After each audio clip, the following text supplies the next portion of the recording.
Man, Sony's not messing around.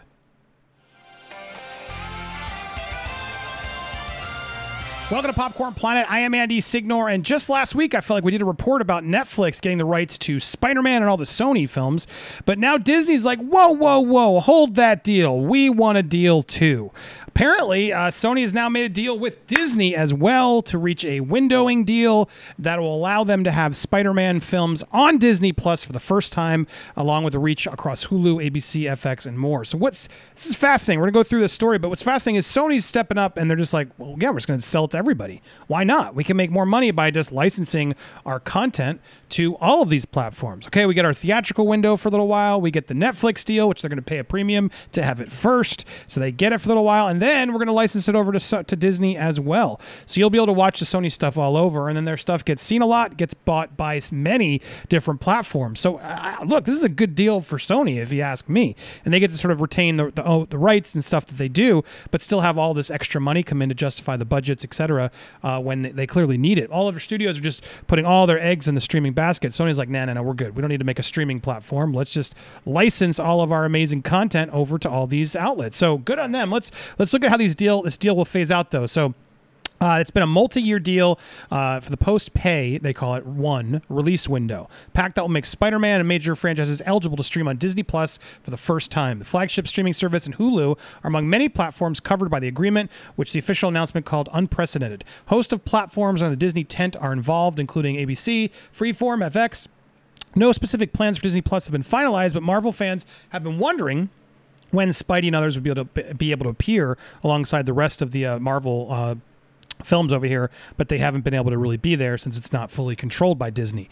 While they own Spider-Man, they don't own the distribution rights. Theatrical releases from 2022 to 2026 will move to Disney after their runs on Netflix, which earlier this month announced a deal with Sony for a pay-one exclusive as well as co-production rights to direct-to-streaming films. So again, let's pause there so you understand what that means. So the pay-one exclusive means, all right, after theatrical, and I guess after they do their VOD, I think that also is included, we get the first rights for streaming rights to be out there for a certain amount of time. It's hopefully they'll explain how long. But on top of that, Netflix, as part of the deal, was like, we also want to get the first rights to right of refusal to sort of co-fund any other stuff you have going on, so we can get it first. So therefore, if they are a co-production on it, they might be able to get unclear what that means then. But then they get some stake in the film as well as they move forward. And Sony agrees, all right, fine, you get the first window. So they're more heavily in bed with Netflix here in this deal, but again, it's only for a certain amount of time. And now on top of that, now they're going to make a deal with Disney. So interesting. Financial terms were not disclosed in the release, and the companies declined to comment on any dollar figures. A person familiar with the pact estimated the total combined value of the Netflix and Disney deal could be more than $3 billion. Look at that.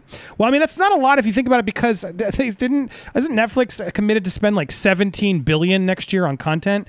So at the grand scheme of things, Sony's now still, that's a lot of money, you'd think, but that's just their deal. That doesn't mean they won't make it all the theatrical money if this does really well. But even the Spider-Man movies, which would do very well theatrically, they got to share some of that with Marvel too, so don't forget. Library rights to franchises like Spider-Man, Jumanji, Hotel Transylvania, that's really the best they got, I mean, they're not bad, these two, but it's just sad Sony doesn't have more properties. They're also part of this package. Official announcement said the deal gives Disney enormous programming potential across its platforms and makes them key destinations for a robust collection of Spider-Man films. Hulu will also get a significant number of library titles beginning as early as June, stuff that's not kid-friendly. Linear networks joining the new deal are ABC, Disney Channels, Freeform, FX, National Geographic. They've been in business for years, and the overall Disney agreement succeeds a prior post-one pay deal with FX.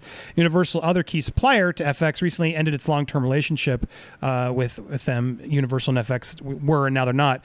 So the ongoing supply of Sony titles can boost that pay TV network as well. So you got to remember, Hulu still has live TV. Live TV is still a thing. I don't know who's still watching live TV. Feels like it's on its last breath, because everyone's just got streaming now. You can watch these shows at your leisure, right, whenever you want. So it's a little strange to me. But yeah, they still have these networks, and they still got to program it. And FX needs to have movies that they can stream there once in a while. So this deal will include that as well.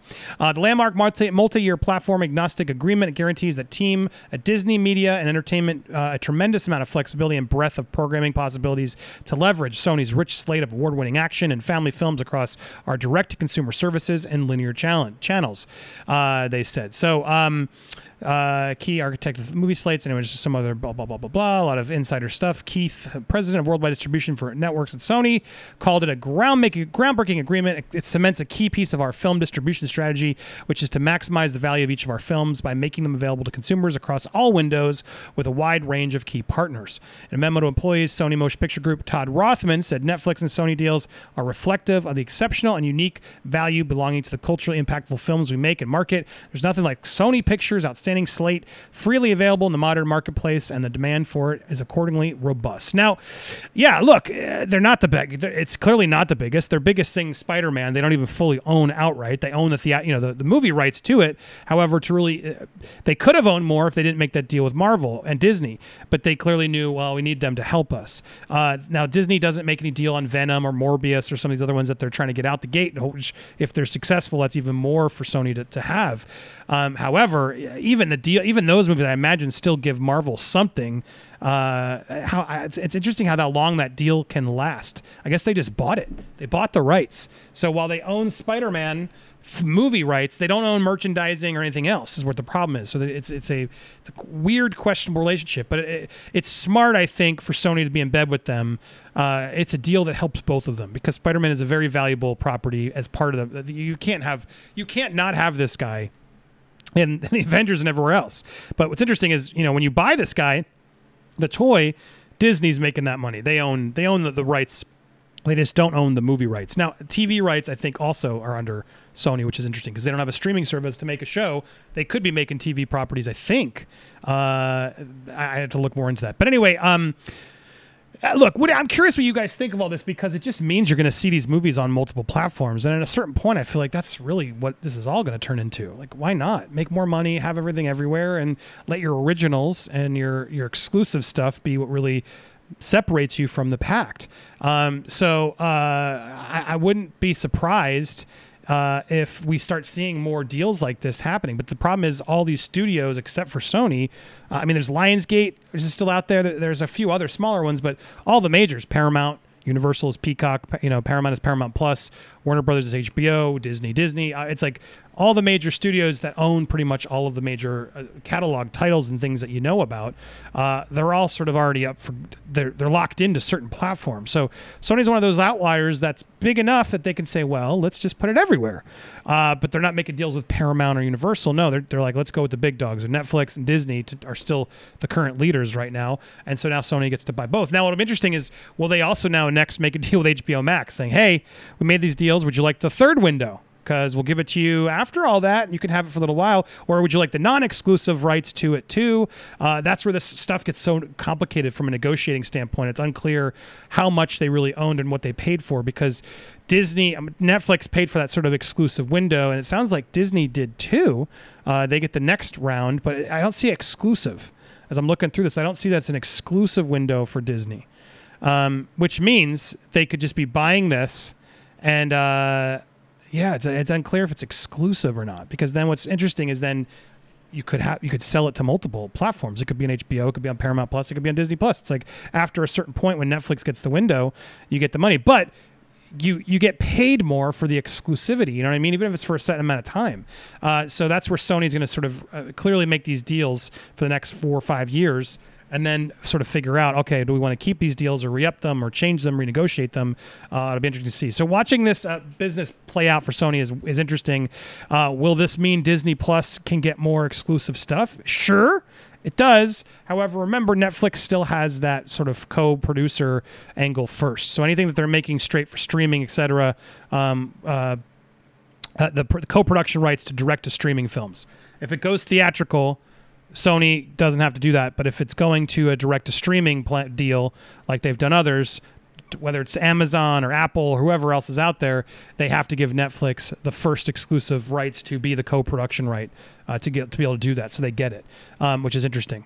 So Netflix is clearly in the better move here, and Disney's sort of getting the the second kiss, if you will, but still good for Disney to be able to at least get in there, because I'm sure Disney's like, we need these Spider-Man movies in our catalog at some point, or these MCU breaks. Just the MCU channel just doesn't make sense without some of those Spider-Man things there. So what do you guys think of this? Does it get you excited? Is this sort of a non-issue to you? Like, well, yeah, a bit better. Or do you, I guess what I want to know is, do you care if it's only exclusively on one platform? I don't think any of us do. Sony cares because they can make more money on the exclusivity, but should they just start selling it everywhere? And by order, next up, who would you put next? HBO Max, Amazon? Be like, you all can have it. Great, just pay us, and whoever wants to pay us can have our movies for the old movies after they've been already out for 2 years on other platforms. You get them next. Is there value in that? Hit me down in the comments below. Tell me your thoughts. Make sure you've already subscribed if you haven't already. Also, I want to specially announce that if you're making this far, then you clearly are a fan. And tonight, I'm be trying something new. This is called Nerd Therapy. I'm going to be launching it over on the Hugging the Cactus channel. It's going to be a fun conversation. Look, I've been having a struggle on this platform and just in the daily grind, and I know a lot of you guys are too. So if you want to have a place to call in, hear some stuff, and just have a nice conversation, we're gonna be putting that over on my Hugging the Cactus channel, where we talk about more mental health and just staying positive throughout the day. So I want to give that back. I've had a lot of amazing support from you guys, so tune in tonight 9 p.m. over in Hugging the Cactus, where we start that, see how it goes, and there's lots of other content there if you haven't. I'm going to put that right here on the end card, right there on the left hand side. Click on that one if you want to join us tonight. Send an alert. Thank you guys so much for all the support and watching. Stay tuned for more here on Popcorn Planet.